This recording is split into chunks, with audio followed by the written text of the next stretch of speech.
চলে যাচ্ছে আমাদের প্রথম অতিথির কাছে এবং আমি জানতে চাইবো আপনার নাম এবং কোথা থেকে এসেছেন।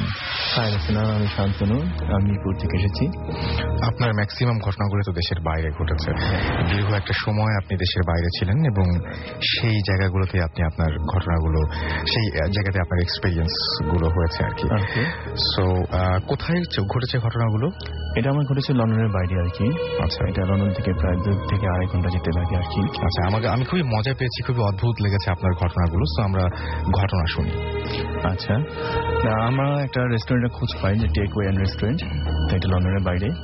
তো আমরা 2 বন্ধু মিলে আমরা চিন্তা করি যে আমরা এটা কেনার জন্য আমার উদ্দেশ্য অনুযায়ী আমরা গাড়িতে চলে যাচ্ছি।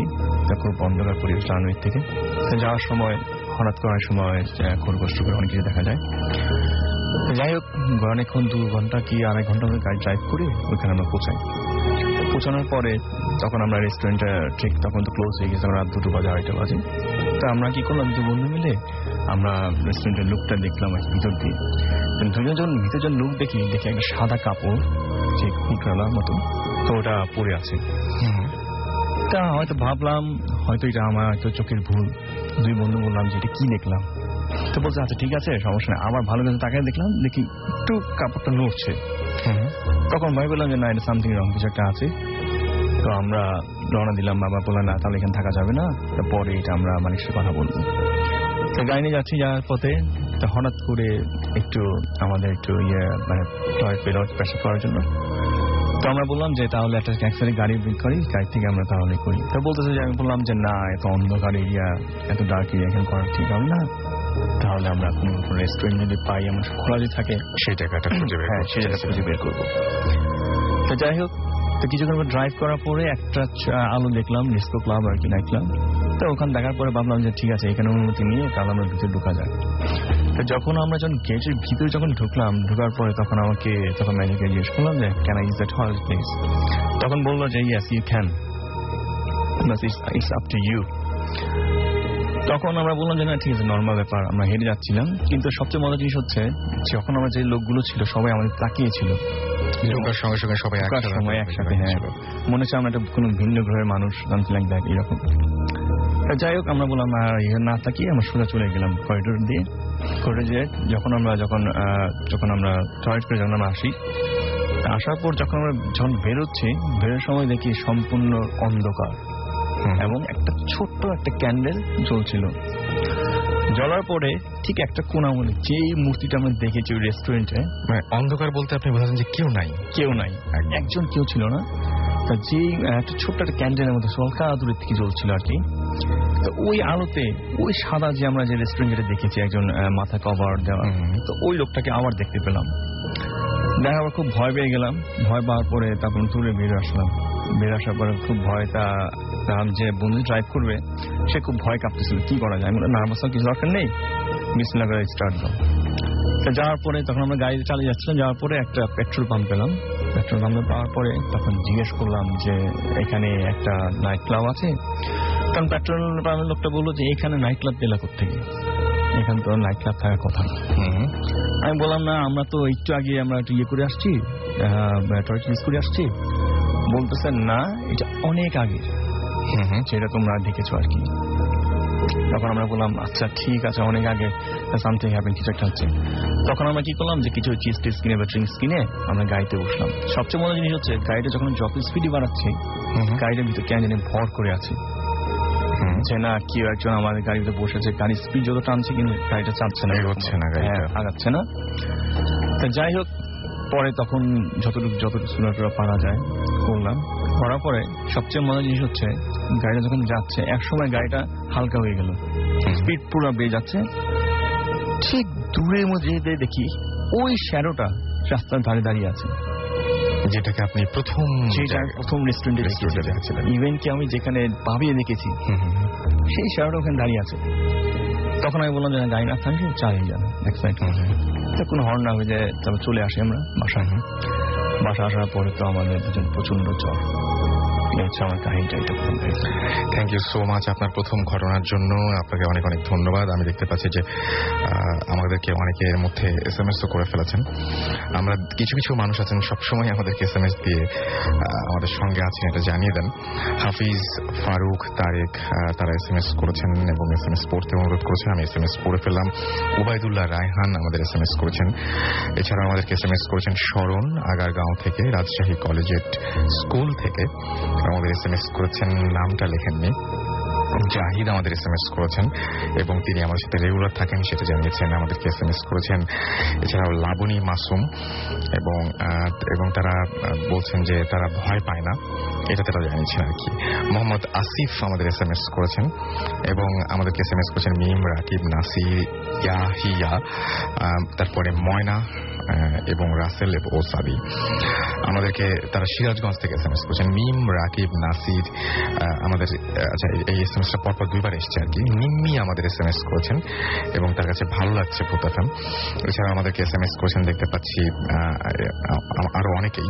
তো যারা এসএমএস করতে চাচ্ছেন বা এসএমএস করতে পারছেন না তাদেরকে বলবো মোবাইলের মেসেজ অপশনে গিয়ে টাইপ করুন SHOUT শাউট স্পেস আপনার নাম স্পেস আপনার মেসেজ আর পাঠিয়ে দিন 9840 নাম্বারে। আমরা চলে যাচ্ছি আমাদের পরবর্তী গেস্টের কাছে। আমি বলেছিলাম যে আমাদের প্রত্যেকের জীবনেই হয়তো অদ্ভুত কিছু ঘটনা ঘটে, যে ঘটনাগুলো আমরা পাত্তা দিই না। আমাদের বাসা বাড়িতে হয়তো রেগুলার ঘটছে কিন্তু আমরা কোনো সময় আমরা সব সাধারণত ইগনোর করি। অনেকে হয়তো খুব বেশি সিরিয়াস হয়ে যায়, সিরিয়াস হয়ে গিয়ে ব্যবস্থা নেই যে এরকম ঘটনা যেন না ঘটে। সেরকমই কিছু ঘটনা ঘটেছে আমাদের আজকের এই লিসনারের সাথে। প্রথমে আপনার পরিচয়টা একটু দিবেন প্লিজ। হ্যাঁ লিসনার, আমি মোহন, আমি আসছি রামপুরা বনশ্রী থেকে। তো আমার জীবনে কিছু ঘটনা প্রায় ঘটেছে আমার বাসায়, যা হয়তো আমি ওরকম ভাবে কখনোই এটাকে বড় ধরনের কোনো কিছু মনে করিনি, কিন্তু সবসময় এটাকে পজিটিভলি নিতাম আমি, যার কারণে কখনো কারোর সাথে কখনো আমি শেয়ার করিনি। তো এখন ভাবছিলাম যে সুযোগ হলে কখনো শেয়ার করব, ওরকম একটা সুযোগ চলে আসছে, যার কারণে আমি আপনাদের সাথে শেয়ার করার জন্য এখানে আসছি। তো আমার জীবনের ঘটনাগুলি যেটা হচ্ছিল, আমি বিয়ে করেছি 2009 সালে। তো আমার হয়তো দুর্ভাগ্য যে বিয়ে করার পরও আমার ওয়াইফ সবসময় আমার সাথে থাকা বা আমার সাথে রাখাটা সম্ভব ছিল না, বিকজ সে পড়াশোনা করতো বা এখনো পড়াশোনা করে। তো আমি জব করি, প্লাস আমার কিছু ব্যবসা বাণিজ্য ছিল, যার কারণে বাসায় ওরকম ভাবে সবসময় থাকা হতো না। তাই আমার ওয়াইফ সবসময় বাসায় একা একা থাকতো বলে আমার নিজের কাছে খারাপ লাগতো। তো আমি আমার ওয়াইফকে যেটা বলতাম যে ঠিক আছে, তোমার পড়াশোনা তো আছেই, তোমার ক্লাস হচ্ছে, পড়াশোনা হচ্ছে, তুমি করতে পারো, যে আমার শ্বশুরবাড়ি আমার বাসার পাশেই। তো আমি বলতাম, ওকে প্রায় বলতাম যে তুমি তোমার বাপের বাসায় থাকো, মাঝে মধ্যে আমি যখন, যেহেতু আমি বাসায় সবসময় থাকি না, সুতরাং তুমি যেহেতু একা থাকতে হয়, তুমি তোমার বাপের বাসায় মাঝে মধ্যে থাকার চেষ্টা করো, অন্তত লনলি ফিল করবে না। তো বলছে আচ্ছা ঠিক আছে, আমার ক্লাস আছে, পড়াশোনা আছে। তো ওরকম ভাবে আমার কথা মতো ওরও ইচ্ছা ছিল, ঠিক আছে ওইখানে গেলে হয়তো লনলি ফিল করবে না, যার কারণে ওইখানে থাকতো। তো প্রায় আমি বাসায় একা থাকতাম, রান্না বান্না করতো।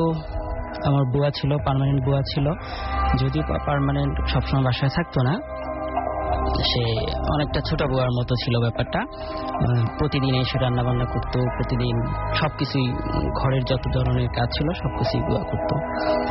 তো মেইনলি যে ঘটনাগুলি ঘটছিল সেটা হলো যে একদিনের ব্যাপারটা হলো যে আমি দুপুরবেলা, আমি অফিস ছিল না, বাসায় ছিলাম। দুপুরবেলা বুয়া আসছিল, বুয়া এসে রান্নাবান্না করছে, রান্নাবান্না করে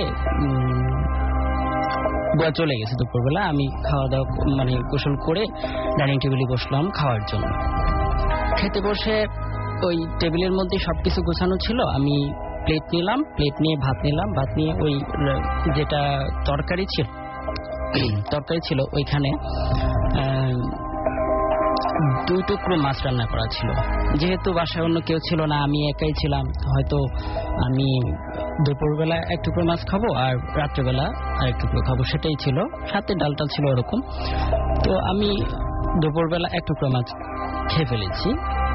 খেয়ে সন্ধ্যার সময় বাসা থেকে বের হয়ে যাই। যেহেতু বাসায় কেউ ছিল না, চাবি ছিল আমার কাছেই, আমি একটা ছিল চাবি আমার কাছে, সেটা আমি সন্ধ্যার সময় যখন বের হয়ে যাই, আমি কনফার্ম যে আমি দুপুরবেলা মাছ খেয়েছিলাম, ভাত খেয়েছি। খেয়ে আমি সন্ধ্যার সময় বাসা থেকে বের হয়ে যাই এবং তালা মেরে যাই। রাত্র 10টার দিকে বাসায় ফিরে ফ্রেশ হয়ে টিভি দেখলাম। টিভি দেখে আমি খেতে বসলাম ডিনার করার জন্য, যেটা হয়। ওইখানে বসার পরে আমি ভাত নিলাম। ভাত নিয়ে যখন তরকারির বাটিটার যখন ঢাকনাটা তুললাম, অদ্ভুত ব্যাপার হচ্ছে আমি কনফার্ম যে আমি 2 টুকরো মাছ ছিল, বুয়া 2 টুকরো মাছই রান্না করছিল। ওইখান থেকে 1 টুকরো মাছ আমি দুপুরবেলা খেয়েছিলাম, এটা একদম 100% কনফার্ম। বাট আমি তরকারির বাটির উপরে ঢাকনা খুলে রেখি, ওইখানে সেম দুপুরবেলা যে 2 টুকরো মাছ ছিল, ওই 2 টুকরো মাছই ওইখানে আছে। আমি তো অবাক। তারপর নিজে চিন্তা করলাম ব্যাপারটা, আমি তো এরকম হওয়ার কথা না যে দুপুরবেলা খাইনি। আমি যদি দুপুরবেলা না খেতাম তাহলে একটা ব্যাপার ছিল যে হ্যাঁ 2 টুকরো মাছই বুয়া রান্না করছে, দুপুরবেলা তো আমি খাইনি। তো এখন ব্যাপারটা হলো একদম কনফার্ম যে আমি তখন 2 টুকরো মাছই রাত্রেবেলা পেয়েছি এবং ওইখান থেকে 1 টুকরো মাছ খেয়েছি। খেয়ে আরেক টুকরো মাছ ফ্রিজে রেখে দিয়ে পরবর্তী দিন আমি ওই মাছটা আবার খেয়েছি। তো এখন ব্যাপারটা হলো যদিও বা ব্যাপারটা অদ্ভুত, আমি আসলে এটাকে অল টাইম পজিটিভলি নিয়েছি এবং এটাকে নিয়ে আমি নিজের মধ্যে ভয় পাওয়া, এই করা সেই করা, আমি ওই ধরনের তেমন কোনো রিয়েক্ট করি নেই। যেটা আমার কাছে, আমি এটা পজিটিভলি নিয়েছি, পজিটিভলি ভেবেছি ব্যাপারটা। হ্যাঁ, এই ছিল আসলে আমার প্রথম ঘটনাটা যেটা আমার সাথে হয়েছে, যেটাকে আমি স্বাভাবিকভাবে। এবং এই বাসায় তো আরো অনেক ঘটনা ঘটেছে, সেই ঘটনাগুলো আমরা শুনি একটু, যে কি ঘটনা ঘটেছে এই বাসায় অনবরত প্রতিদিনই নতুন। এটা আসলে আমার বাসায় যে ঘটনাগুলি ঘটছে সেটা প্রায় ঘটছে। হ্যাঁ, এই ধরনের ঘটনা মানে হরহামেশাই আমার সাথে হয়েছে, যেটাকে আমি কখনো নেগেটিভলি তেমন কোনো কিছু নিই। আমার কাছে মনে হয়েছে যে হইতেই পারে, এটা নিয়ে অস্বাভাবিক কোনো পরিস্থিতির মধ্যে পড়ে যাওয়া বা ভয় পাওয়া, হায় কি হলো, এই হলো সেই হলো, এই ধরনের কোনো কিছুই আমার মধ্যে। এবং এই ঘটনাগুলো আপনি যেটা বলেছেন বারবার করে, আমার খুব ভালো লাগছিল যখন আপনি বলছিলেন যে আসলে ঘটনাগুলো ঘটেছে এবং আমি নিজের চোখে দেখেছি। আর আমি কিন্তু পাগল না, আমার কোনো জিনিস ভুল হবে না। আমি যেটা বলতেছি, 2 টুকরো মাছ ছিল, আমি দুপুরবেলা খেয়েছি, এরপরে সন্ধ্যার সময় এসে আমি আবার 2 টুকরো মাছ পেয়েছি। এখন এমন না যে আমার মাথা খারাপ বা আমি অসুস্থ কোনো মানুষ যে আমি একটাকে 2টা দেখতে পাচ্ছি। এবং সবচেয়ে বড় কথা হচ্ছে যে আপনি আরেকটা কথা বলছিলেন যে আপনার নিজের বাসায়, গ্রামের বাসার কথা বলছি আমি, বা হোম ডিস্ট্রিক্ট যেখানে, সেই জায়গায় প্লাস আপনি অফিস করেন এবং আপনার অফিসে বা অন্য কোনো জায়গায় এরকম কোনো অস্বাভাবিক ঘটনা ঘটেনি, জাস্ট ওই বাসাটাতেই ঘটছে। যে বাসাটাতে আমি দীর্ঘ প্রায় 9 বছর স্টে করেছি, ওইখান থেকে রানিং আমি গত 6 মাস আগে আমি এটাকে ছেড়ে দিতে বাধ্য হয়েছে। আমি তাহলে পরবর্তী আপনার যে ওই বাসায় যে আরো কিছু ঘটনা আছে ছোট ছোট, সেই ঘটনাগুলো একটু শুনে আসি। আচ্ছা, একটা ব্যাপার হলো আমি রাত্রেবেলা সাধারণত আমি সন্ধ্যার পরে বা অফিস থেকে আসতে হয়তো দেরি হয়ে যায়, যার কারণে আসতে 9টা-10টা বেজে যায়। তো একদিন এরকম একটা ঘটনা, আমি রাত্রেবেলা বাসায় গতানুগতিক যেটা হয়, চাবি আমার কাছে, আমি সেখান থেকে তালা খুলি, তারপরে ভিতরে আমি ঢুকলাম, সবকিছুই ঠিক আছে, হ্যাঁ সবকিছুই স্বাভাবিক। আমি আমার মতো করে ড্রেস আপ করলাম, হ্যাঁ, তারপরে আমি খাওয়া দাওয়া করলাম, খাওয়া দাওয়া করে আমি শুতে গেলাম। তখন বাজে প্রায় 1টা বা 1:30 এরকম কিছু একটা। তো শুতে তখন আমার ঘুম আসছিল না, বা আমি একদম পরিপূর্ণ ঘুমিয়ে গেছি তা কিন্তু না, ব্যাপারটা ওরকম পর্যায়ে ছিল না। তো নর্মালি লাইট জ্বালানো অবস্থা কিন্তু আমি ঘুমাইতে পারি না, যেটা স্বাভাবিক অবস্থা আমার জন্য, হয়তো অন্যের জন্য অন্য কিছু হইতে পারে, আমার জন্য তাই। তো আমি করছি কি, সব লাইট অফ করে আমি বেডরুমে শুয়ে পড়ছি। তো শোয়ার আগে আমি অ্যাটাচড বাথরুম ছিল, আমি বাথরুমে ঢুকলাম। শোয়ার আগে যেটা ঘটনা ঘটছে, স্বাভাবিকভাবে মানুষ যেটা করে, ফ্রেশ হয়ে আসে, বাথরুমে গেলাম। আমি আমার কাজকর্ম শেষ করে আমি করছি কি, শোয়ার আগে আমি নর্মালি আমি যেটা আমি বাসায় করি, যে ওই আমার বাথরুমে এমন আছে না, ওই যে এরকম কিছু অ্যালার্জি কিন্তু মানুষের আছে, যে বাথরুমের দরজা না আটকালে নাকি গন্ধ, এটা সেটা, এই ধরনের কোনো কিছুই না কিন্তু আমার ভিতরে। হ্যাঁ, তো বাথরুম মোটামুটি সবসময় ফ্রেশ থাকে, তো আমিও ওইটাকে স্বাভাবিকভাবে নিচ্ছি। আর যেহেতু বাসায় কেউই নেই যে অন্য আরেকজন ইউজ করলো, হ্যাঁ আমি ইউজ করতে গিয়ে একটু আমার কাছে খারাপ লাগবে, ব্যাপারটা তা না। আমি একা মানুষ, সুতরাং আমি ইউজ করি, আদারওয়াইজ কেউ নাই, সো এটাকে আমি স্বাভাবিকভাবে নিচ্ছি। তো আমি করছি কি, শোয়ার আগে মানে বাথরুমের দরজাটা একদম পরিপূর্ণ খোলা ছিল। আচ্ছা, একদম কমপ্লিটলি খোলা ছিল বাথরুমের দরজাটা। ওই অবস্থায় আমি শুয়ে পড়ছি। তো শুয়েই যে ঘুমাই পড়ছি তা কিন্তু না, কিছু সময় যাচ্ছে, তো হঠাৎ করে আমি স্পষ্ট শুনতে পাচ্ছি, মানে বলে না কান সজাগ, হ্যাঁ স্পষ্ট শুনতে পাচ্ছি, কান সজাগ আর কি। তো দেখতেছি যে মানে শুনতে পাচ্ছি, এখন তো চোখ দিয়ে তো আর দেখতে পাচ্ছি না যেহেতু অন্ধকার। হ্যাঁ, তো করতেছি কি, মানে আমি শুনতে পাচ্ছি যে বাথরুমের দরজাটা অফ হয়ে যাচ্ছে আস্তে আস্তে, অফ হয়ে যাচ্ছে। এমন না হুট করে দরজাটা অফ হয়ে গেল, তা কিন্তু না, আস্তে আস্তে দরজাটা বন্ধ হয়ে যাচ্ছে। এখন আমি চিন্তা করলাম, বাইরে তো বৃষ্টি নেই বা ওয়েদারও খারাপ না যে মানে বাতাস আসবে দরজা বন্ধ হয়ে যাবে, ওরকম কিছু না, সব কিছু নর্মাল স্বাভাবিক ব্যাপার সেটা। তো এখন সেই ক্ষেত্রে আমি চিন্তা করতেছি ব্যাপারটা কি হচ্ছে। হ্যাঁ, তো দেখি যে আস্তে দরজাটা অফ হয়ে গেল, অফ হয়ে গেছে। আমি তখনও শোয়া অবস্থায়, হ্যাঁ শোয়া অবস্থায়। কিছুক্ষণ পর আমি চিন্তা করলাম যে দরজা বন্ধ হয়ে গেল, আমি কি উঠবো, কি কারণে দরজা বন্ধ হয়েছে, আবার চিন্তা করার দরকার নেই, থাক। তারপর এই 1 মিনিট পরেই কমপ্লিটলি আমার বাসায় মানে বাথরুমে মনে হচ্ছে কেউ গোসল করতেছে। আচ্ছা, স্পষ্ট বুঝতে পারতেছি যে বাথরুমে গোসল করতেছে কেউ একজন। হ্যাঁ, বাথরুমে মানে ভিতরে কেউ একজন আছে, গোসল করতেছে, আমি স্পষ্ট শুনতে পাচ্ছি এবং ইয়ে হচ্ছে, মানে হ্যাঁ শব্দ পাওয়া যাচ্ছে, পানি পড়ার শব্দ শুনতে পাচ্ছি। আমি চিন্তা করলাম একটু উঠে গিয়ে দরজায় ধাক্কা দিলাম, দেখেছি ভিতর থেকে লক করা। ভিতর থেকে লক করা। আমি তো ভাবতেছি ব্যাপারটা কি হচ্ছে, এই ধরনের হওয়ার তো কথা না। আবার চিন্তা করলাম যেহেতু ভিতর থেকে লক করা, কেউ একজন গোসল করতেছে, যদি কেউ হয়েই থাকে, হ্যাঁ আমি বুঝতেছি যে মানুষ না, আমি ফিল করতেছি যে এখানে মানুষ না, হ্যাঁ অন্য কিছু একটা অবশ্যই ঘটতেছে। সো আমি এটাকে স্বাভাবিকভাবে নিয়ে, স্বাভাবিক সেন্সে রেখে আমি শুয়ে পড়ছি। আমার চিন্তা হলো যে কেউ যদি হয়েই থাকে, সে যদি গোসল করতে চায়, তাহলে তার করা গোসল সে করুক, তাতে আমার সমস্যাটা কি, সে তো আমারই সমস্যা করতেছে না, তাই না? তো আমি তাকে গোসল করতে দিলাম, সে গোসল করলো। প্রায় 10-15 মিনিট পর হঠাৎ করে বৃষ্টি আর কি যে বলে মানে পানির শব্দ বন্ধ হয়ে যায়। পানির শব্দ বন্ধ হয়ে যাওয়ার পরে আমি 4-5 মিনিট পরে উঠে পড়ি। উঠে পড়ে গিয়ে বাথরুমের দরজাটাকে একটু ধাক্কা মারি। ধাক্কা মারার সাথে সাথে দেখি যে দরজা খোলা। আচ্ছা, বাথরুমের দরজা খোলা। ওইখানে বাথরুমের দরজা খোলা পেয়েই আমি লাইট অন করছি। লাইট অন করে দেখি যে পুরো বাথরুমটা ভেজা, মানে সদ্য কেউ একজন গোসল করছে কনফার্ম হওয়ার জন্য যে সিমটম দরকার আমি সবগুলি বাথরুমের মধ্যে পেয়েছিলাম। অথচ আমি যখন শুতে যাই তখন কিন্তু বাথরুম একদম শুকনো ফ্রেশ ছিল, কিন্তু আপনি ভেজাটা পেয়েছেন। হ্যাঁ, ভেজা পেয়েছি। আমি এরকম ঘটনা শুনেছি যে ম্যাক্সিমাম সময় আমি শুনি যে সাধারণত এরকম ঘটনা ঘটে এবং এরপরে গিয়ে আবিষ্কার করে না বাথরুম পুরোপুরি খটখটে শুকনা ছিল। হয়তো এরকম হতেই পারে যে হয়তো শোনার ভুল ছিল বা হ্যালুসিনেট করেছে, কিন্তু this is the very first time আমি শুনলাম যে আপনি বাথরুমে ঢুকেছেন এবং ঢুকে দেখলেন যে না, বাথরুমটা কেউ একজন ইউজ করেছে এবং সেটা পানি দিয়ে ভেজা।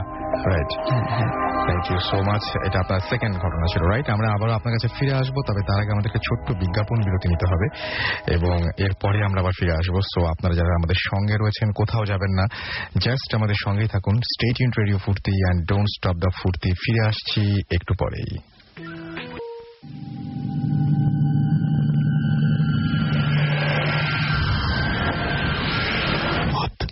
FM haunted by Airtel.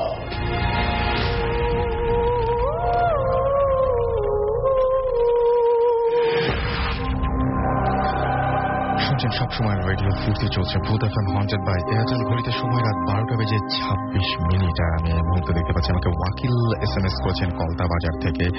জিহাদ আমাদের SMS করেছেন এবং তিনি বলছেন হালকা ভয় লাগছে। আমাদেরকে এছাড়া SMS করেছেন বিপ্লব শীল বৈখালী চট্টগ্রাম থেকে। এছাড়া আমাদেরকে হট তারেক ময়মনসিংহ থেকে SMS করেছেন। দীপ্তি লক্ষ্মী বাজার থেকে SMS করেছেন। আমাদেরকে তসনিম SMS করেছেন, লিখেছেন কেমন আছো, আজকের ওয়েদারটা সত্যি খুব হন্টেড। ওকে। শিমু নীলু সেতু দোলন টঙ্গী থেকে আমাদের SMS করেছেন এবং তারা 4 জন একসাথে আমাদের সাথে আছেন। আমাদেরকে এছাড়াও SMS করেছেন বাপ্পি পল এবং তিনি বলেছেন রাসেল ভাই কেমন আছেন, আমি সবসময় ভালো থাকি, সবসময় ভালো দলে। তিনি নওশিনী থেকে আমাদের SMS করেছেন। ফ্রেন্ডরা সবাই শুনছেন। রাসেল বাসাবো থেকে SMS করেছেন, বাসাবো পাটোয়ারি গলি থেকে। এছাড়া আমাদের SMS করেছেন মনচুরা খুলনা থেকে। আমাদেরকে রাতু SMS করেছেন আমাদেরকে প্রসঞ্জিৎ SMS করেছেন। টুকটুকি SMS করেছেন আমাদেরকে, দেখতে পাচ্ছি আরিফ সজীব SMS করেছেন। নয়ন আমাদেরকে SMS করেছেন মাসিমপুর সিলেট থেকে। তন্ময় আমাদের SMS করেছেন আমাদেরকে ববি গাজীপুর থেকে। তরুণ আমাদের SMS করেছেন আমাদেরকে। এছাড়াও আলিফ এবং তার খুব ভয় লাগছে সজল আমাদের SMS করেছেন ফাহিম সহ আরো অনেকে। আমরা চলে যাব আবারও আমাদের ঘটনায়, যিনি আমাদের প্রথম ঘটনা যে বলেছিলেন তার কাছে। আপনার নামটা আরেকবার বলবেন? হ্যালো লিসেনার, আমি শান্তনু বলছি আবার। আর আমি আপনাদের যে ঘটনা বলবো সেটা হচ্ছিল আবার সেই লন্ডনে, যার নাম হচ্ছে অ্যাপিং ফরেস্ট এরিয়া। রাইট। অ্যাপিং ফরেস্ট ঘটনার আগে সামান্য একটু শেয়ার করতে যাচ্ছি কেন এই নামটা হলো আর কি অ্যাপিং ফরেস্ট। অনেক বছর, প্রায় 50 to 60 years ago, ওখানে একজন দম্পতি ঘুরে আসার সময় লন্ডনে ঢোকার সময় এটা শর্টকাট রাস্তা বলে আর কি। আচ্ছা।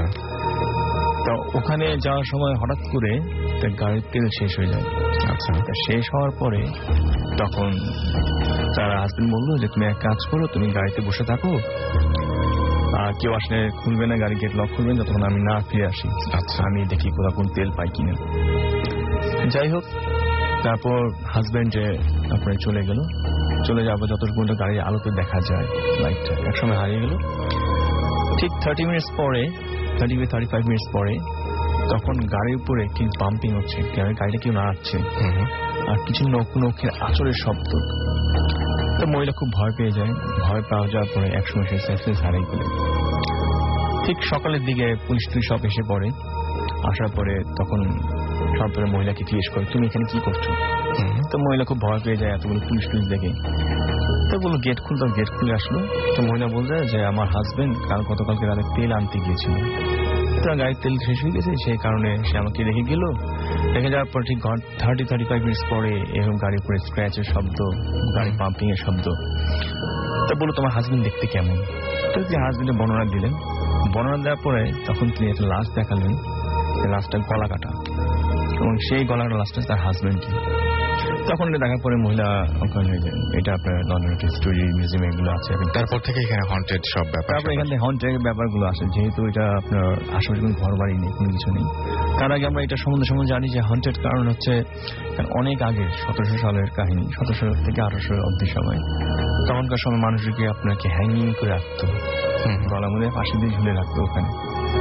তারপর আপনার উপর থেকে মাথা কেটে দিত আর কি, ফুল দিয়ে রেখে মাথা রেখে, যেটা আমরা ইংলিশ মুভিতে দেখা যায়। তো ওই এলাকার মধ্যে দেখা যায় লাশগুলো উভেল করে রাখতো, জঙ্গল এরিয়া ভাগ থাকতে বা আপনার কি বল শিয়াল টেল এসে খেয়ে ফেলবে। ওইখান থেকে আপনার হন্টেড শুরু হয়ে যায়। যদি আপনি যদি ঘুরতেও যান, দিনের বেলা হলে সমস্যা নেই, রাত্রে যদি ঘুরতে যান পুলিশ তখন আপনাকে আটকাবে, কেন যাচ্ছ, কোথায় যাচ্ছ, এরকম টাইপের।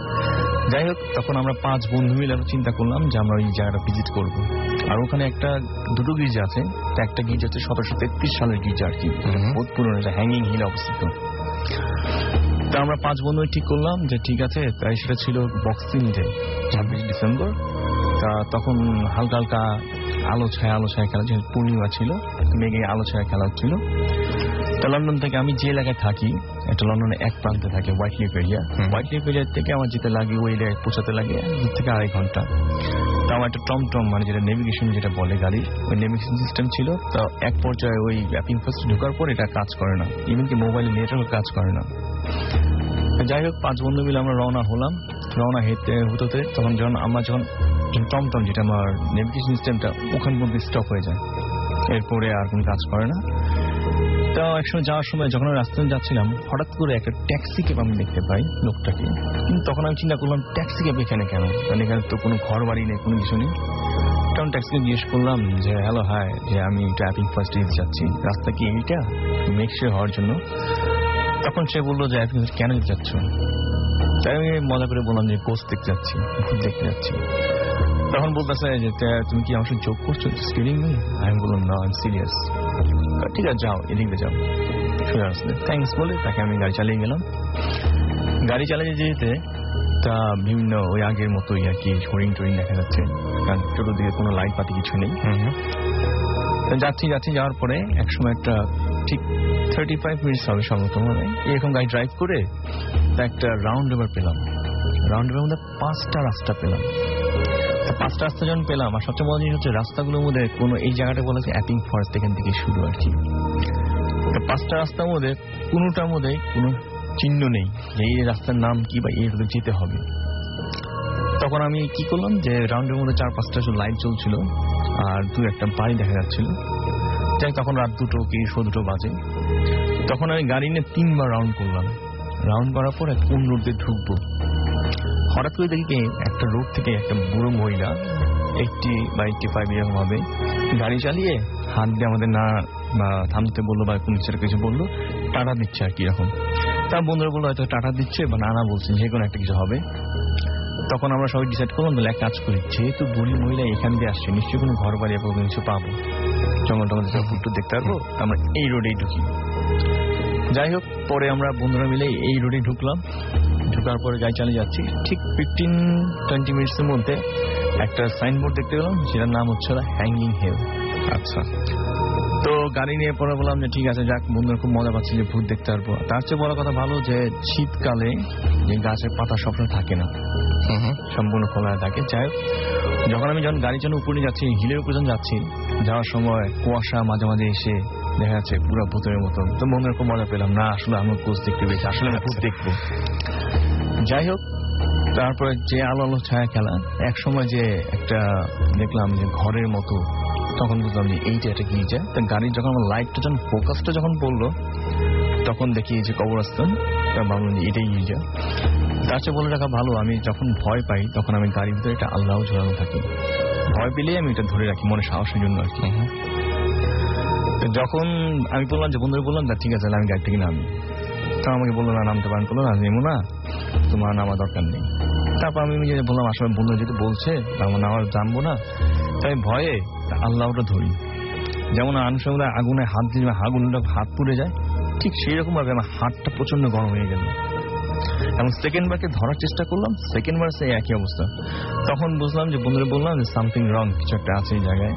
আমি গাড়িটা ব্যাক করবো, গাড়ি আবার ব্যাক করে টার্ন করে আবার যে পথে যাচ্ছিলাম ওই পথে আবার রওনা দিচ্ছে বাসার পথে। হঠাৎ করে দেখি মানুষ আকার একটা আকৃতি ঠিক আমার গাড়ির সামনে এসে প্রচন্ড জোরে ধাক্কা খেল। ধাক্কা খাওয়ার পর গাড়ি যেটা হলটা আছে হলটা ভেঙে পড়ে গেল। তার সাথে ব্রেক করলাম, ব্রেক করার পরে তখন আমি বন্ধুদের বললাম আমি নামি। তো বন্ধুরা বলে না আমার দরকার নেই, যেহেতু এরকম ঘটনা ঘটতেছে তুমি এক কাজ করো। গাড়িটা ব্যাক করলাম আমি, ব্যাক করে দেখে স্বাভাবিক কোনো যদি আমার সামনে এসে যদি পড়ে হয়তো রক্ত থাকবে বা কোনো হিটে কোনো রক্ত বা রাস্তা চলে গেছে ওরকম দাগ থাকবে, ওইরকম আমি কোনো কিছুই পেলাম না।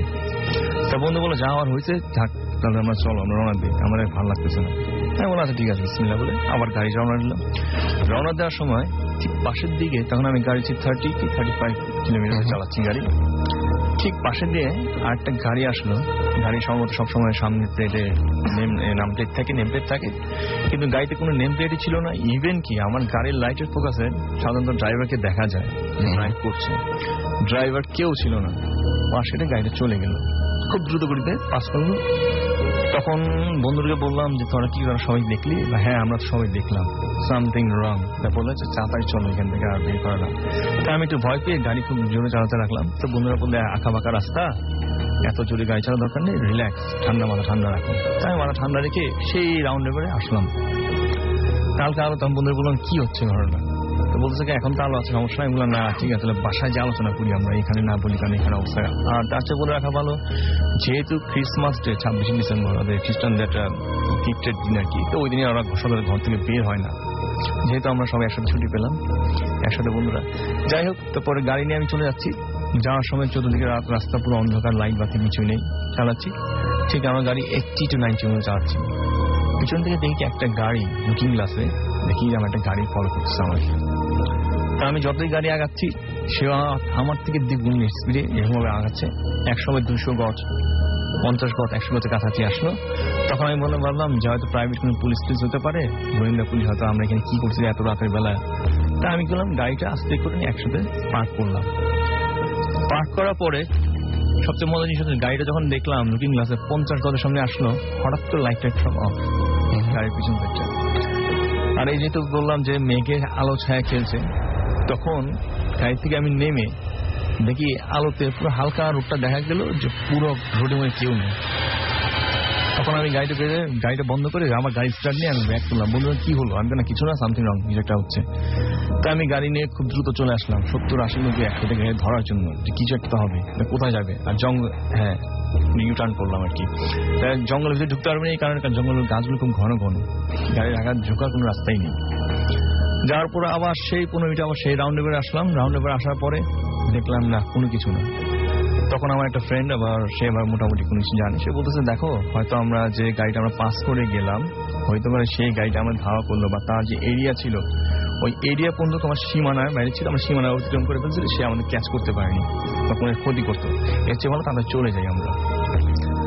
যাই হোক, গাড়ি নিয়ে আবার জোরে জানতে চলে গেলাম। বাসায় আসলাম, বাসার পর দেখি সবার শরীরে প্রচন্ড একটা জ্বর এসে গেল।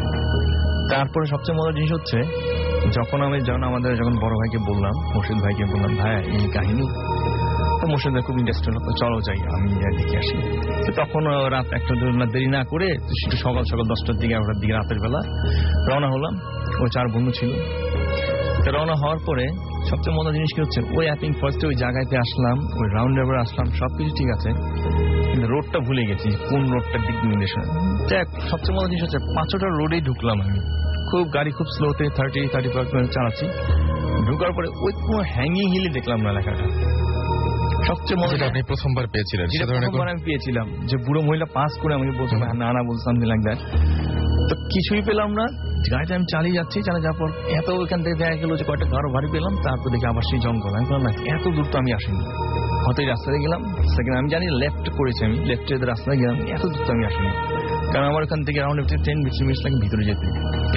আবার গাড়ি ব্যাক করলাম, ঠিক প্রতিটা রাস্তায় গেলাম। সবচেয়ে মজার জিনিস হচ্ছে আমি একটা তো হ্যাঙ্গিং হিল দেখলাম না। এবং বন্ধুরা আশ্চর্য হয়ে গেল, তখন ভাইয়া বলছে তুমি আমার সাথে ফান করতেছো মনে হয়, একটা ফান করতে আমি খুব পছন্দ করি। আমি না ভাই সিরিয়াস, আপনি বিশ্বাস করেন না এখন, কিন্তু বাসায় এসে আশ্চর্য হয়ে যায় এটা কি করে সম্ভব।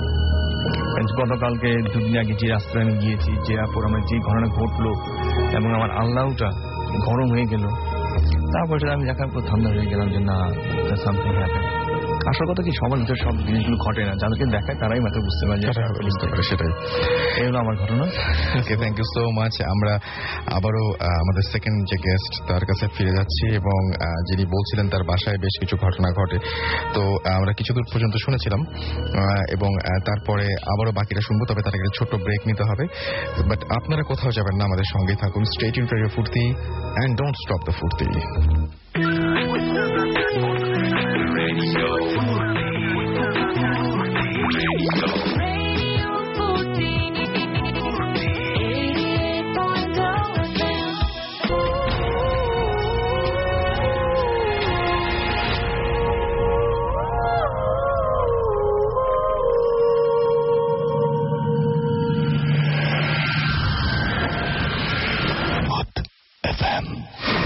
Haunted by Airtel.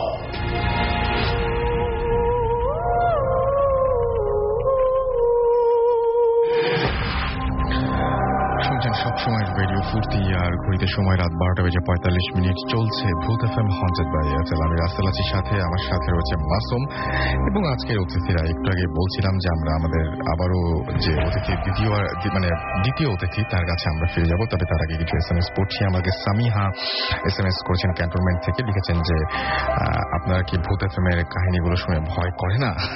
হ্যাঁ, নিশ্চয়ই করে। ভয় না করলে আর সিলেক্টেড হয় কিভাবে ঘটনাগুলো। চার্চিল আমাদের SMS করেছেন। এবং তিনি আমাদের সাথে রয়েছেন এখন। তাসনিম আমাদের সাথে SMS করেছেন, রকিবুল আমাদের SMS করেছেন, মেঘনা, রকিবুল মেঘনা কুমিল্লা থেকে, এবং তারা 15 জন মিলে একসাথে ভূত FM শুনছেন। থ্যাংক ইউ আমাদের সঙ্গে থাকার জন্য। গ্লোরি আমাদের SMS করেছেন এবং তিনি বলছেন যে আমার সিস্টার ঘুমাচ্ছে, আমারও ঘুম পাচ্ছে, এখন কি করব, ভূত FM শুনবো নাকি ঘুমাবো, ইটস আপ টু ইউ। ওকে। আর আলভি আমাদের SMS করেছেন এবং কালকে তার ম্যাথ এক্সাম। ও মাই গড। সো আমার যেটা মনে হয় যে সবকিছু বাদ দিয়ে আপনার পড়াশোনা করা উচিত, রাইট? আদারওয়াইজ দেখা যাবে যে ম্যাথ পরীক্ষা খারাপ হলে মানে চিরদিনের জন্য ভূত FM শোনা বন্ধ হয়ে যেতে পারে। তৌসিফ চট্টগ্রাম থেকে আমাদের SMS করেছেন, দীপ্ত আমাদের SMS করেছেন সিলেট থেকে, আজাহার আমাদের ময়মনসিংহ থেকে SMS করেছেন। তিনি আরো ভয় চান। ওকে, ভয়ের তো কোনো শেষ নাই, ভয়ের চেষ্টা বৃথা তাই, রাইট? তারেক আমাদেরকে লিখেছেন, এছাড়া আমাদেরকে রকিবুল SMS করেছেন মনি SMS করেছেন মিল্টন নরসিংদী থেকে, এছাড়াও সিয়াম ফরিদপুর থেকে। আমরা চলে যাব আমাদের গেস্টের কাছে। আপনার নামটা আরেকবার বলে আপনার বাকি ঘটনা যেটা বাসা নিয়ে সেই ঘটনাটা শেষ করবেন please. Hi listener, Mohan is come back from Sri Rampura. আমার বাসার আরো কিছু ঘটনা ঘটেছিল যা মানে এতদিন হয়তো কারোর সাথে আমি কখনো শেয়ার করিনি। তো আমি চাচ্ছি যে আপনাদের সবার সাথে আবার আমার বাকি ঘটনাগুলো শেয়ার করতে। তো আমি যে বাসায় থাকতাম ওই বাসাতেই আরো কিছু ঘটনা ছিল। ওকে। যেহেতু আমার ওয়াইফ আমাকে ছেড়ে থাকে না, ঠিক সেটা আমি হয়তো পড়াশোনার স্বার্থে সেটা ইয়ে করেছিলাম। ও তার বাবার বাড়িতে থাকতো, তো আলটিমেটলি আমি তো বাসায় একাই থাকতে হতো। অফিস থেকে রাত্রেবেলা বাসায় ফিরে ছাবি দিয়ে গতানুগতিক যেটা হয় আমি ঘরে ঢুকি, যেটা সব সময় হয়। তো একদিন আমি অফিস ছিল না, মেবি শুক্রবার ছিল মেবি। তো আমি সন্ধ্যার সময় যখন বের হওয়ার সময় তো আমার বাসায় একটা অ্যাকুরিয়াম ছিল। অ্যাকুরিয়ামটা ড্রয়িং রুম এবং ডাইনিং রুমের ঠিক মাঝখানে সেট করা ছিল। আচ্ছা। তো অ্যাকুরিয়াম যেহেতু ছিল সুতরাং ওইখানে অল টাইম 24 ঘন্টাই লাইট থাকতে হয়, যেটা নর্মাল আর কি। তারপর আমি যখন বের হচ্ছি তখন আমি আমার বেডরুম অর্থাৎ পুরো ঘরের মধ্যে যত লাইট ফ্যান যা ছিল সবকিছুই আমি অফ করে তারপরে আমি চিন্তা করলাম যেহেতু অ্যাকুরিয়ামের লাইটটাতে পুরো ঘরটাই আলো থাকে সুতরাং অন্য লাইট জ্বালানোর তো কোনো দরকার নেই। তারপর আমি লাইট অফ করে একদম ডেফিনেটলি আমি কনফার্ম যে আমি সবকিছু অফ করে তারপরে আমি বাসা থেকে বের হয়েছি সন্ধ্যার দিকে। বের হওয়া রাত্রেবেলা প্রায় 10:30 11টার দিকে বাসায় ফিরে দরজাটা খুলে আমি যখন নর্মালি আমি যেটা করি দরজা খুলে সাথে সাথে আমি বেডরুমে চলে যাই। বেডরুমে গিয়ে আমি আমার ফ্রেশ হওয়ার চেষ্টা করি। তো আমি বাথরুম দরজা খুলে আমি যখন ভিতরে ঢোকার সাথে সাথেই আমি দেখতেছি আমার বেডরুমে লাইট জ্বলতেছে। আমি তো একটু নিজে একটু অবাক, আমি কনফার্ম যে আমি লাইট অফ করে তারপর বাসা থেকে বের হয়েছি। ইভেন ওইখানে ফ্যানটা চলতেছে, লাইট ফ্যান দুইটাই চলতেছে। আমি তো অবাক। পরে চিন্তা করলাম কি হইতে পারে। এখন এটা নিয়ে খুব একটা বেশি যে চিন্তাগ্রস্ত হয়ে একদম নিজেকে গুটাই নিব তা করিনি। আমি হইতেই পারে, আমি ভাবতেছি যে হইতেই পারে, ব্যাপারটা এটা অস্বাভাবিক কোনো ঘটনা না, হইতেই পারে। তারপর আমি ফ্রেশ হলাম, ফ্রেশ হয়ে আমি আমার মতো করে বাসায় ছিলাম। তো এটা একটা ব্যাপার ছিল, যদিও আমি কনফার্ম যে লাইট ফ্যান অফ ছিল, আমি পেয়েছি লাইট ফ্যান অন হওয়া। পরবর্তীতে এটা একটা ঘটনা, ওই বাসায় আরো কিছু ঘটনা ঘটছিল। সেটা হচ্ছিল রমজান মাস। আর রমজান মাসে আমার ওয়াইফ কমপ্লিটলি ওর বাবার বাসায় ছিল পুরো মাস জুড়ে। সে বাসায় একদিনের জন্য ব্যাক করে নেই। হ্যাঁ, হয়তো এক্সাম ছিল বা পড়াশোনার চাপ ছিল যার কারণে সে আসে না। আর আমিও বাইরে ছিলাম। আর ইফতার করার পরপরই দেখা গেল কি তারাবি পড়ার জন্য মসজিদে দৌড়াইতাম। সো বাসায় থাকাই হইতো না। হ্যাঁ, তো যার কারণে আমি একাই ছিলাম, ও বাপের বাসায় ছিল। তো তখন আর রান্না বান্না তো একটু আগে বলছি যে রান্না বান্না সব বুয়াই করতো। হ্যাঁ, যার কারণে ওইখানে বাসন বা খাবারের যে জিনিসপত্র যেগুলি ধোয়াধুয়ির ব্যাপার ছিল ওইগুলি বুয়াই করতো সবসময়। তো এটা হচ্ছে হলো ঈদের আগের ঘটনা, ঠিক ঈদের কয়েকদিন আগের ঘটনা। সেটা বুয়াকে নর্মালি ঈদের 4-5 দিন আগে ছুটি দিয়ে দিতে হইতো। হ্যাঁ, ও ঈদ করার জন্য দেশে বাড়ি চলে যাবে। তো আমি ওইটাই হয়েছে, ঈদের 2-3 দিন আগে বুয়া বলতেছে স্যার আমি চলে যাব দেশে বাড়িতে, আমাকে ছুটি দিয়ে দেন। আমি বলছি ঠিক আছে, তুমি যখন যেতে চাচ্ছ ঈদ কি এখানে করবো না? বলতেছে না আমি এখানে ঈদ করবো না। ঠিক আছে তুমি যাও। তো বুয়া চলে গেল।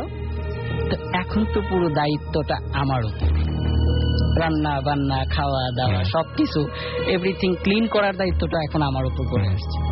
তো আমি করতেছি কি, স্বাভাবিকভাবে এখন আমারও অফিস টফিস বন্ধ হয়ে গেছে, সো আমি একটু ফ্রি। তো একদিনের ঘটনাটা যেটা, যে আমি রাত্রেবেলা খাবার খেয়ে প্লেটের যা কিছু ছিল ওইগুলো আমি সবগুলি সিঙ্কের উপর রেখে আসছি, যেটা আমি সব সময় করি। পরের দিন হয়তো উঠে যখন সময় পাই তখন আমি সেটাকে ক্লিন করার চিন্তা ভাবনা করি। এটাই হয়, এটাই গতানুগতিক। তো 3 দিন ছিল টোটাল, সময় ছিল 3 দিন ঈদের আগে। 3 দিনের মধ্যে 2 দিনে এই ঘটনাটা ঘটছে। ঘটনাটা হলো সকালবেলা উঠে যখন আমি ওই এগুলিকে ক্লিন করার জন্য বা পরের দিনের খাবার টাবার ওইগুলি রেডি করার জন্য যখন আমি কিচেন রুমে ঢুকি, কিচেন রুমে ঢুকে গিয়ে দেখি যে আমার হাড়ি পাতি বাসন কুসন যা কিছু আছে সব একদম ফ্রেশ, একদম ফ্রেশ। ইভেন দেখা গেল কি প্লেটগুলি ধুয়ে বুয়া যে কাজটা করতো, মানে যাতে পানিগুলি ঝরে যায়, মানে প্লেটটা ধুয়ে সিঙ্কের উপরে এরকম খাড়া করে ধরে রাখতো, ঠিক সেম ওই অবস্থায় প্লেটগুলি, গ্লাসটাকে উল্টে যাতে পানিটা পড়ে যায়, ঠিক ওই অবস্থায় আমি সবকিছু পেয়েছি। এটা হয়েছে ঈদের আগে 3 দিনের মধ্যে 2 দিনের সেম ঘটনা। এখন আমার প্রশ্ন হলো কে করলো? কেউ কিন্তু আসে নাই আমার বাসায়। আর যদি বুয়া থাকতো তাহলে একটা চিন্তা করতাম হয়তো যে বুয়ার কাছে যেহেতু মাঝে মধ্যে চাবি রাখা হয়, বুয়া হয়তো বা এসে করে দিয়ে গেছে। তা না, বুয়া কিন্তু কমপ্লিটলি বাড়িতে ছুটিতে চলে গেছে ঈদের সময়, অথচ এই ঘটনাটা ঘটছে। ঢাকা শহরে বুয়ার যেরকম সমস্যা, এরকম যদি সবার বাড়িতে একটা করে এরকম মানে জিনিস কি থাকতো যে সবকিছু ক্লিন করে রাখবে, আমার মনে হয় ঢাকাতে ম্যাক্সিমাম, বিশেষ করে যাদেরকে সব রেসপন্সিবিলিটিতে হয় সে সমস্ত মহিলারা, বিশেষ করে যারা কর্মজীবী, তারা সবাই খুব খুশি হতেন এবং রাজি হয়ে যেতেন যে না ঠিক আছে অসুবিধা নেই, মেনে নিলাম এরকম কিছু একটা আমার বাসাতে। আপনি সেটা মেনে নিয়েছেন এবং আপনি বলছেন যে আপনি এই কোনো ধরনের কোনো এই সমস্যা থেকে বা এটা আপনি সমস্যাই মনে করেন এবং আপনি চান নাই যে এটা বন্ধ হয়ে যাক, যা চলছে এটা বন্ধ হয়ে যাক, এরকম ধরনের কোনো চিন্তা ভাবনার কখনো ছিল না। তো ওই দিনই ওই দিন না, ওই বাসায় আরেকটা ব্যাপার হলো, একদিন আমি দুপুরবেলা লাঞ্চ করে আমি গোসল করার সময়, আমি এর আগে বলছি যে সাধারণত আমার বাসায় যেহেতু আমি সাধারণত একা থাকি, সো আমার বাথরুমের দরজাটাকে আমি কমপ্লিটলি বন্ধ করার কোনো দিন প্রয়োজন মনে করি না। হ্যাঁ, খোলাই থাকে, সাধারণত খোলাই থাকে একদম। আমার বাসা আবার বেশ বড় বাসা, যদিও বা মানুষ একজন, 3 বেডের বাসা, বিশাল বাসায় থাকি, দৌড়াদৌড়ি করি নিজেই। হ্যাঁ, সো এটা নিয়ে কোনো সমস্যার কোনো কারণ না। তো যার কারণে আমার বাথরুমের দরজাটা কিন্তু খোলাই থাকে। তো আমি করছি কি, গোসল টোসল করে বাথরুমের দরজা খোলা ছিল, আমি লাঞ্চ করে ড্রয়িং রুমে ঢুকে টিভি দেখতেছি। 2টা বাজে, প্রায় 4টার সময়, 4টা বাজে যখন, তখন আমার প্রেশার যেটা নর্মালি হয়, আমি বাথরুমে যাব, গিয়ে দেখি বাথরুমের দরজাটা বন্ধ করা, কমপ্লিটলি বন্ধ। ওয়েদারের অবস্থা, আমি তো একটা ব্যাপার আছে, আমি যেহেতু সুস্থ একদম পরিপূর্ণ সুস্থ, যে এখানে যে অসুস্থ মানুষ উল্টাপাল্টা কিছু করবো তা কিন্তু না, বা বাহিরে আবহাওয়াটাও খারাপ, সেই ক্ষেত্রে হয়তো বা দরজাটা বন্ধ হয়ে যেতে পারে। হ্যাঁ, ওই ধরনের কোনো কিছুই না, পুরোপুরি আমি দেখি যে ভিতর থেকে দরজা একদম পরিপূর্ণ লক করা। তবে ওই দিন যেরকম পানির আওয়াজ পাইছিলাম বা ওরকম কিছু, ওই ধরনের কোনো কিছু ছিল না। তবে আমি পরে চাবি দিয়ে পরে আমি বাথরুমের দরজা খুলছি, খুলে স্বাভাবিক ছিল, আমি ওইটাকে স্বাভাবিকই মনে করছি। আচ্ছা, ওকে, থ্যাংক ইউ সো মাচ আপনার সুন্দর ঘটনার জন্য। আপনাকে অনেক অনেক ধন্যবাদ, অনেক অনেক অনেক ধন্যবাদ। এছাড়াও আমি দেখতে পাচ্ছি যে অলরেডি আমার কাছে বেশ কিছু SMS চলে এসছে। আমাকে SMS করেছেন ফারুক গাজীপুর থেকে এবং তিনি লিখেছেন যে ভূত FM শুনছেন, খুবই এনজয় করছেন এবং তার ভয় লাগছে। আমাদেরকে সানি SMS করেছেন পাবনা থেকে এবং তিনি বলছেন this is the best program in the world. Okay, আচ্ছা, যাই হোক, আমার মনে হয় যে একটু মানে যাই হোক, শুনতে ভালোই লাগলো আর কি। অনিরুল আমাকে SMS করেছেন, অনিরুল মোস্তাক রাজশাহী থেকে, এবং তিনি বলছেন যে SMS পড়েন না কেন? আচ্ছা, আমি যদি সবগুলো SMS পড়তে চাই তাহলে ঘটনাগুলো পড়া হবে না, এবং ঘটনাগুলো যদি না পড়া হয় তাহলে আপনারা সবাই আমার উপরে আরো বেশি রাগ করবেন। সো আপনারা আমার উপরে SMS না পড়ার জন্য যারা যারা রাগ করছেন, এটাই ভালো বোধ হয় যে একটা লাস্ট মাথায় একটা রুমে নিয়ে গেলেন, ওটা 364 নাম্বার, 334 না। তো আমি আবার ফেরত আসলাম, এসে আরেকজনকে জিজ্ঞেস করলাম, বললাম যে 334 নাম্বারটা কোথায় হতে পারে? বললো যে এই বিল্ডিং এ না, আপনি এক্সটেনশন বিল্ডিং এ যেতে পারেন, ওখানে দেখেন, ওখানে হয়তো হতে পারে। তো আমি এক্সটেনশন বিল্ডিং এ গেলাম, ওখানে গিয়ে দেখলাম যে 2 শূন্যের মধ্যে শুধু ধুলতেছি আর কি। তারপরে মানে নিজে কোনো নড়তে পারতেছি না, এরকম একটা অবস্থা। তো আমি অনেকক্ষণ প্রায় সবাইকে ডাকাডাকি করতেছি, আমার আম্মাকে, ছোট ভাইকে ডাকতেছি, মানে বাসায় যারা আছে সবাইকে ডাকাডাকি করতেছি, কেউ কোনো সারা শব্দ করতেছে না, কিন্তু আমি দোয়া পড়তেছি, কিছুতেই কিছু হচ্ছে না। তো এইভাবে অনেকক্ষণ প্রায় আমি চেষ্টা করতেছি যে কি করব। তো আমি দোয়া পড়তেছি, শরীর মানে এমন অবস্থা, আমি নড়তেই পারতেছি না, এত মানে কি একটা অবস্থা হয়ে গেছে আমার, মানে কোনো দিকে আমি উপরে যেতে পারছি না বা স্বাভাবিক অবস্থা আসতে পারছি না। পরে কি করলাম, সর্বশক্তি দিয়ে এত জোরে এক ঘুষি দিলাম, যেটা নাকি আমার হাত গিয়ে পড়লো মশারি সহ ওয়ালের মধ্যে। এই পড়ার কারণে আমার হাতের এক সাইডে মানে পুরা একদম ছিলে গেছে। সব পরে সকালে ঘুম থেকে উঠে দেখি যে ওই জায়গাটা মানে ক্ষত হয়ে এটা রক্ত জমাট হয়ে আসছে, এবং এই ক্ষতটা শুকাতে আমার প্রায় 6 থেকে 7 মাস সময় লেগেছে। ওকে, থ্যাংক ইউ সো মাচ আপনার ঘটনার জন্য, এবং আশা করছি যে আপনারা সবাই এনজয় করেছেন। আমাদের কাছে অনেক SMS রয়েছে। এজাজ চৌধুরী আমাদের SMS করেছেন সিলেট থেকে, এবং তিনি আমাদেরকে SMS করে জানিয়েছেন যে আজকে তার খুব প্রিয় একজন মানুষের জন্মদিন। শান্ত আমাদের SMS করেছেন আমাদেরকে মিয়া, SMS করেছেন নাইম, খোরশেদ, হাসান, রানী মিরপুর থেকে SMS করেছেন আমাদেরকে, পারভেজ, রুবেল ময়মনসিং থেকে SMS করেছেন, মিম বরিশাল থেকে SMS করেছেন আমাদেরকে, লাবণ্য খুলনা থেকে। এছাড়া আমাদের SMS করেছেন দেখতে পাচ্ছি SK রনি শনি আখড়া থেকে, আমাদেরকে ঠাকুরজি জিগাতলা থেকে SMS করেছেন, এবং আমাদেরকে SMS করেছেন তাসনিয়া, SMS করেছেন হুমায়ুন, শাহাদাত হোসেন, শাউন, শিকদার দুনিয়া। এছাড়া আমাদেরকে তানভীর ময়মনসিং থেকে SMS করেছেন হেল্পফুল মিরপুর থেকে, SMS করেছেন হাফিজ জুরাইন থেকে, রনি টঙ্গী থেকে SMS করেছেন। আরো অনেকে SMS করেছেন। যারা SMS পাঠাচ্ছেন তারা মোবাইলের মেসেজ অপশনে গিয়ে টাইপ করুন SHOUT শাউট স্পেস আপনার নাম স্পেস আপনার মেসেজ, পাঠিয়ে দিন 9840 নাম্বারে, আপনার এয়ারটেল নাম্বার থেকে বা অন্য যে কোনো নাম্বার থেকে। আমরা ছোট্ট একটা বিরতির পরে আবারও ফিরে আসবো। সো আমাদের সাথে কোথাও যাবেন না, আমাদের ছেড়ে আমরা নতুন অতিথি নিয়ে আবার ফিরে আসবো আপনাদের কাছে। সো কোথাও যাবেন না, স্টে টিউনড রেডিও ফুর্তি অ্যান্ড ডোন্ট স্টপ দ্য ফুর্তি। ফিরে আসছি জাস্ট একটু পরে।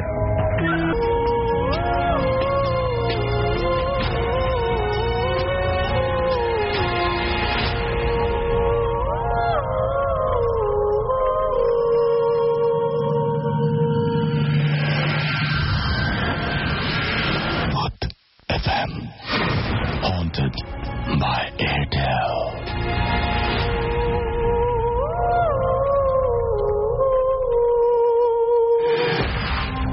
শুনছেন সবসময় রেডিও ফুর্তি, চলছে ভূত FM হন্টেড বাই এয়ারটেল।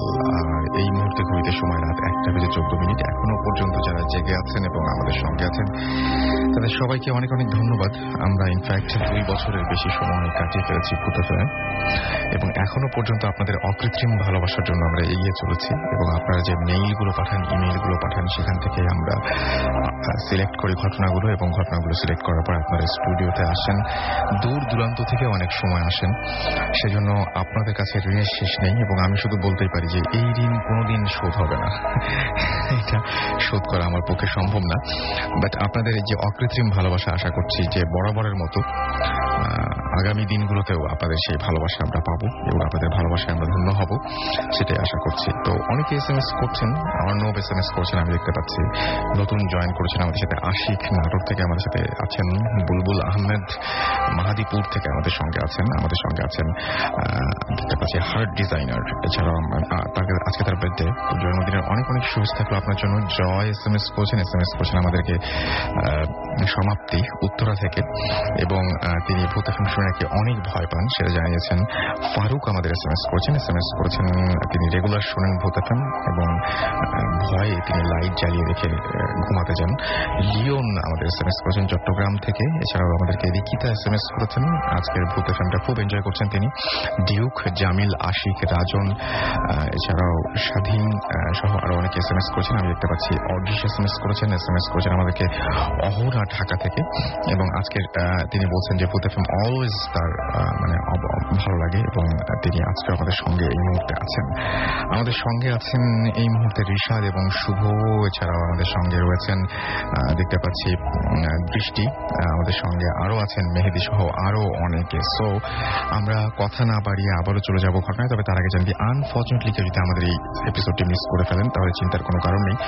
আপনি এয়ারটেল এম রেডিওর মাধ্যমে আবারও আমাদের এই এপিসোডটি শুনতে পারবেন। সেজন্য আপনি যেটা করতে হবে, আপনার এয়ারটেল নাম্বার থেকে ডায়াল করতে হবে 4040, সিলেক্ট করতে হবে চ্যানেল 22। তাহলে দেখবেন যে এই এপিসোডটি সহ আরো অনেক এপিসোডের অপশন আপনাকে দেওয়া হচ্ছে। যে এপিসোডটি আপনি মিস করেছেন বা পুনরায় শুনতে চান, চাইলেই সেই এপিসোডটিতে আপনি শুনতে পারবেন সেই মুহূর্তেই।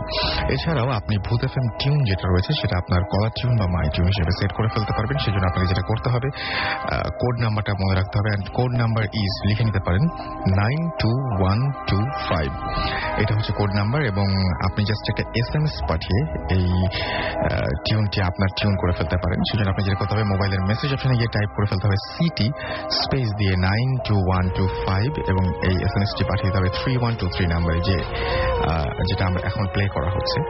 এই টিউনটি আপনি আপনার টিউন করে ফেলতে পারবেন। আমরা চলে যাব ঘটনায় এবং আমাদের সঙ্গে আজকে যে গেস্ট রয়েছেন এই মুহূর্তে, প্রথমেই তিনি শুরু করেছিলেন, এখন আবারও তার কাছে যাচ্ছি এবং আরেকটা ঘটনার জন্য। সো ভাইয়া, আপনার নামটা আরেকবার বলতে হবে সবাইকে। হাই লিসেনার, আমি শান্তনু এগেইন। তা আমি যে ঘটনা ঘটেছে সম্পূর্ণ বাইরের ঘটনা। তো যিনি আমাকে বলেছেন তার সাথে ঘটনা ঘটেছে। তিনি ছিলেন একটা ইন্ডিয়ান রেস্টুরেন্ট শেফ ছিলেন। তো তিনি একটা লন্ডনের বাইরে অ্যাভিংটন নামে একটা জায়গা আছে, খুব একটা ছোট গ্রাম, ওইখানে তিনি কাজ পেয়ে ওখানে তিনি যান। যাওয়ার পরে তার সন্ধ্যা হয়ে যাওয়ার পরে তিনি যখন বাসটি ওয়েট করেন রেস্টুরেন্ট যাওয়ার পথে, তখন স্বাভাবিক গ্রাম এলাকার মধ্যে এত মানুষ দেখা যায় না, খুব কোয়াইট হয়ে যায়। 4 থেকে 5 জন বুড়ো বুড়ো মহিলা আস্তে আস্তে তার বাস স্টপে জড়ো হতে লাগলো। তো তখন তিনি একটু অসহায় ভাব করলেন যে কি ব্যাপার, কি হচ্ছে, কারণ একটা ইয়াং লোক নেই, সব বুড়ো বুড়ি আসছে সেই জায়গায়। হয়তো মনে করলেন যে এখানে কোনো আশ্রম আছে বা কোনো কিছু, তারা হয়তো যাবে। সাডেনলি এই সময় একটা বাস আসছে, বাস এসে তিনি বাসের মধ্যে উঠেন। ওঠার পরে ওঠার এক সময় তিনি বুড়োটা বলেন, তুমি আজকে বেঁচে গেলে। তাই এটা কোনো কথা না মনে করছে, এটা হ্যালুসিন হতে পারে বা মনের ভুল হতে পারে। তা তিনি করলেন কি, তিনি বাসে করে সেই তার রেস্টুরেন্টে পৌঁছানোর পরে তখন তিনি মালিক বললেন যে ঠিক আছে, আজকে তোমাকে কাজ করা দরকার নেই, তুমি আজকে রেস্ট নাও, উপরে আমাদের থাকার জায়গা আছে। তো তিনি উপরে গেলেন, উপরে যে দেখেন রুমগুলো খুব সুন্দর সুন্দর। যাই হোক, তিনি একটা রুমে যে কোনো পছন্দ করে থাকলেন। থাকার পরে তিনি যখন ঘুমিয়ে গেলেন, তখন তিনি দেখতে পেলেন যে তার কানে শব্দ আসছে, যে পানির শব্দ। তো উনি ভাবলেন হয়তো কেউ হয়তো ছেড়ে দিয়ে গেছে, পানিটা আবার সেই কলগুলো বন্ধ করে রাখলেন। এখন চিন্তা করলেন যে না, ঠিক আছে, তাহলে মালিকের সাথে কথা বলে আসি রাতের বেলা। তো মালিক বলতেছে যে এখানে ভয়ের কিছু নেই।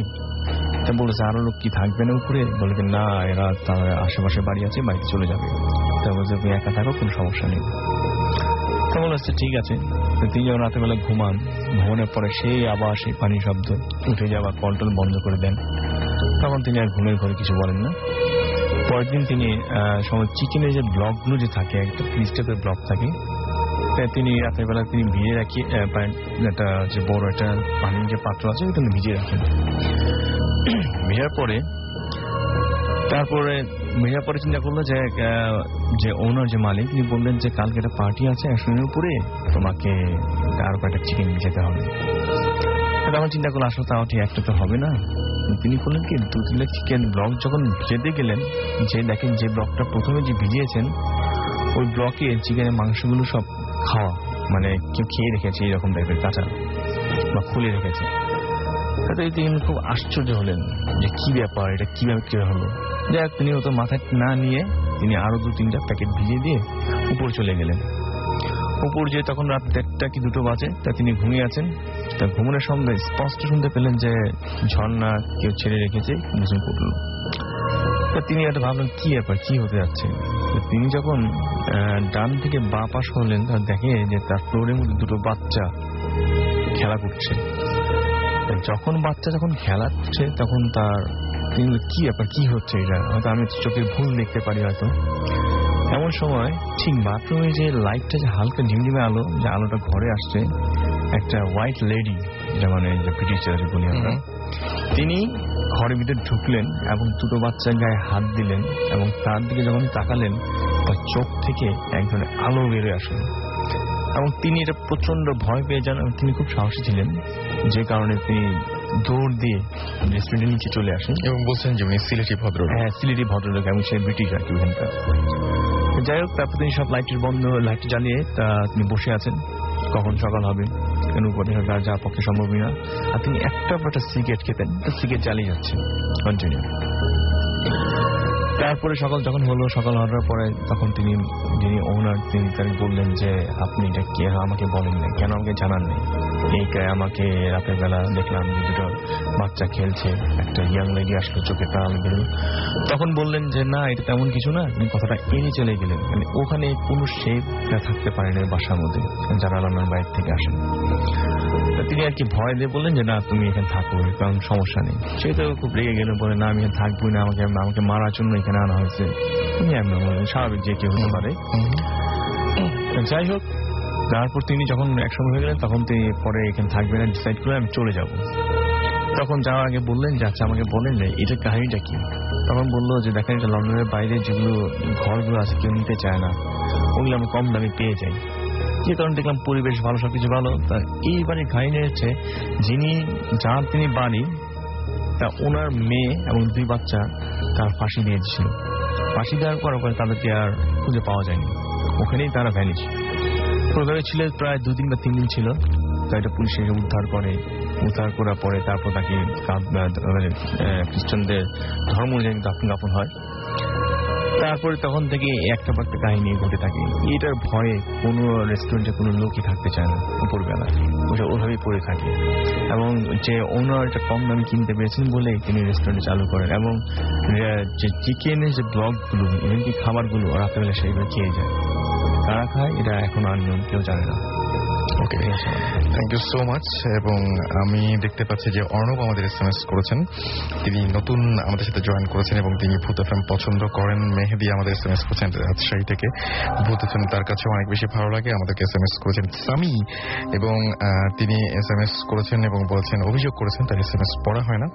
এছাড়াও আমাদের SMS করেছেন আজাদ বরিশাল থেকে। এছাড়াও দেখতে পাচ্ছি আমাদের SMS করেছেন শাহাদাত হোসেন শাউন, আমাদের SMS করেছেন হাসিফ, SMS করেছেন আমাদেরকে অ্যাঞ্জেল মোহাম্মদপুর থেকে। আজকের ভূত FM তার কাছে অতটা মজার লাগছে না।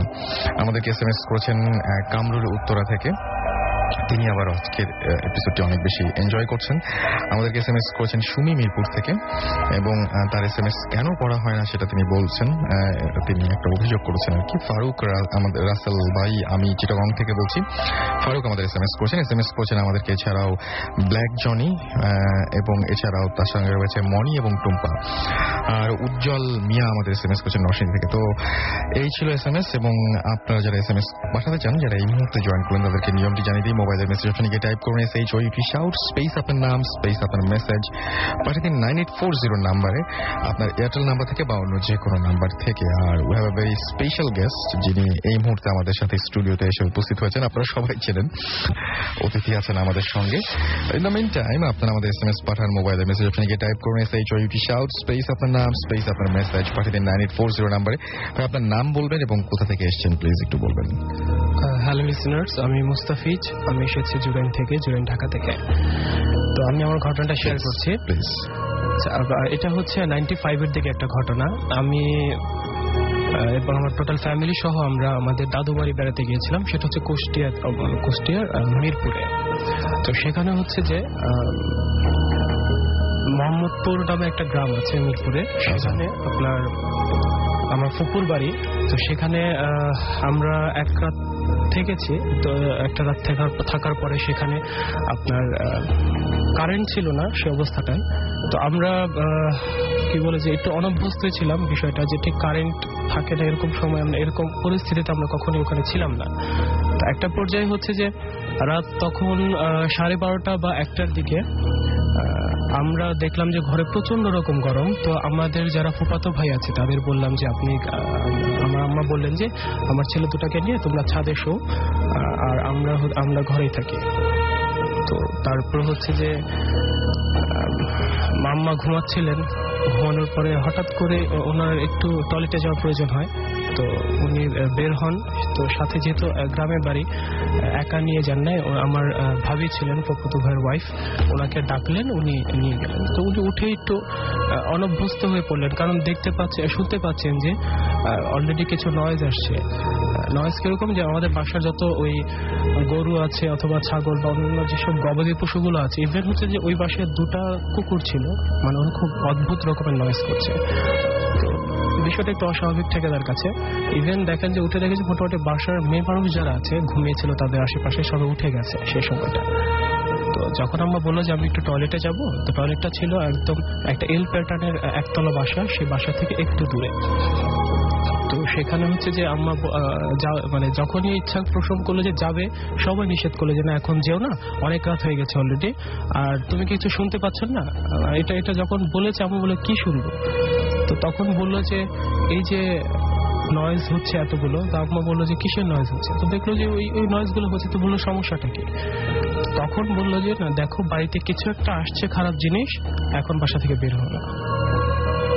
তো আম্মা কিছুক্ষণ পর শুনতে পাচ্ছে রুমে থেকে যে আমাদের ঠিক আম্মুর যে বাসাটা রুমটা শুয়েছিলেন তার ঠিক পাশে একটা তুলা গাছ আছে, এবং সেখান থেকে ঠিক আমাদের টয়লেটটা যেখানে, সেই টয়লেটের ওখানে একটা শেওড়া গাছ ছিল।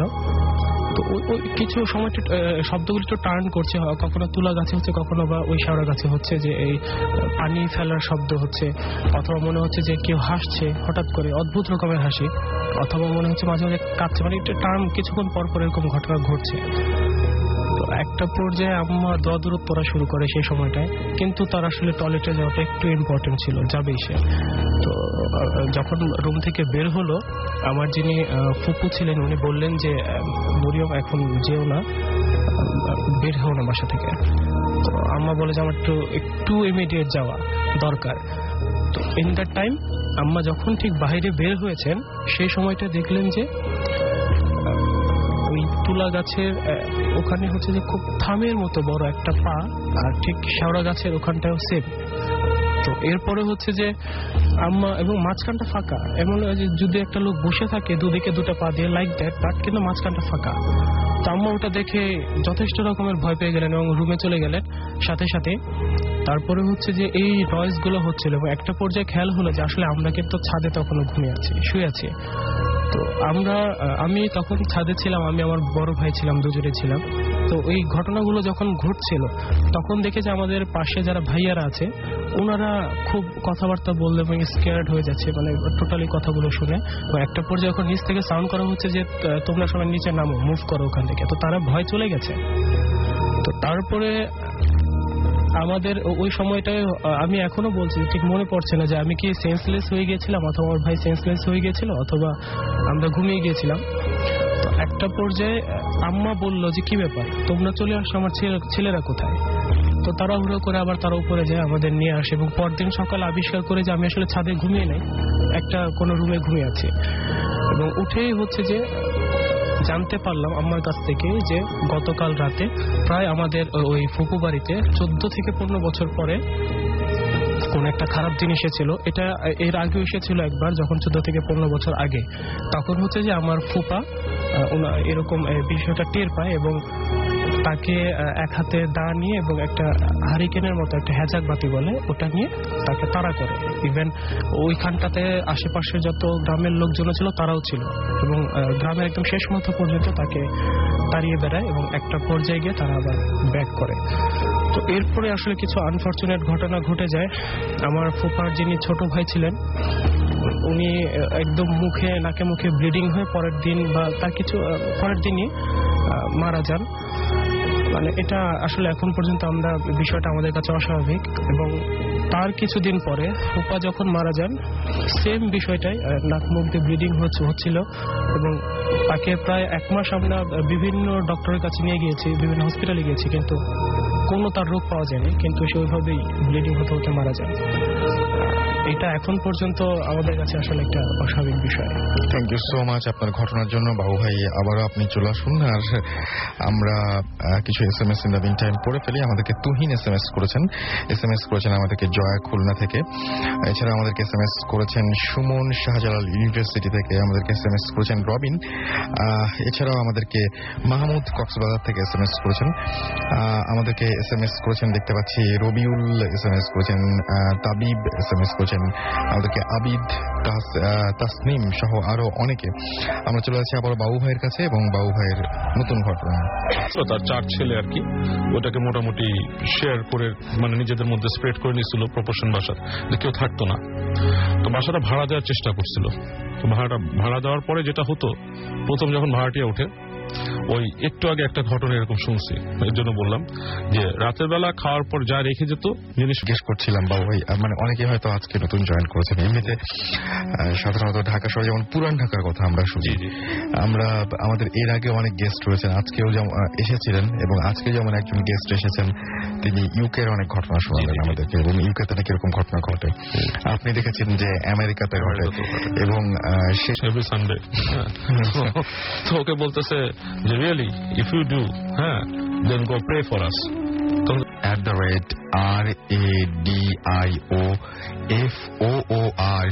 @radioforti.fm এটা হচ্ছে আমাদের অ্যাড্রেস। এই অ্যাড্রেসে আপনারা ইচ্ছা করলে ইমেল পাঠাতে পারেন আপনাদের নাম, ঠিকানা এবং ফোন নাম্বার সহ। অনেকেই অনেক চমৎকার ঘটনা পাঠান এবং স্টুডিওতে আসবেনও বলেন, পরে দেখা যায় যে তার ফোনটা কাজ করছে না। অনেকে আসতে চান এবং তারপরে যখন তাকে যোগাযোগ করা হয় তখন বলে যে না মানে ঠিক আমি আসতে চাইনি, এরকমও হয়। তো ব্যাপারটা হচ্ছে যে এটা একটু আগে থেকে ক্লিয়ার করা ভালো। আর আমাদেরকে যারা হচ্ছে রেগুলার এরকম ভাবে এসে দারুণ দারুণ সব ঘটনা উপহার দেন, তাদেরকে আসলে ধন্যবাদ জানানোর ভাষা নেই। বাবু ভাই ইজ ওয়ান অফ দ্যাম। আমাদেরকে দেখতে পাচ্ছি মাসুম SMS করছেন আরো অনেকেই। সো আজকে রাত্রে আর সময় নেই, কথা হবে আবারও আগামী সপ্তাহে। আর সেই সপ্তাহে নতুন ঘটনা নিয়ে, নতুন অতিথিদের নিয়ে আপনাদের কাছে ফিরে আসবো। এতক্ষণ পর্যন্ত যারা আমাদের সঙ্গে ছিলেন এবং আগামীতে থাকবেন তাদের সবাইকে অনেক অনেক ধন্যবাদ জানাচ্ছি। আজকের মতো এখানেই শেষ করছি। কথা হবে আবারও আগামী শুক্রবার ঠিক রাত 11:59। সে পর্যন্ত সবাই ভালো থাকবেন, সুস্থ থাকবেন, সুন্দর থাকবেন, মোস্ট ইম্পর্টেন্টলি ফুর্তিতে থাকবেন। আর আমরা চলে যাচ্ছি বাট আপনার প্লেলিস্ট জুড়ে, ফুর্তির প্লেলিস্ট জুড়ে থাকবে দারুণ দারুণ সব গান। সো স্টে টিউনড ফর ফুর্তি অ্যান্ড ডোন্ট স্টপ দ্য ফুর্তি। আজকের মতো এখানে শেষ করছি। টাটা।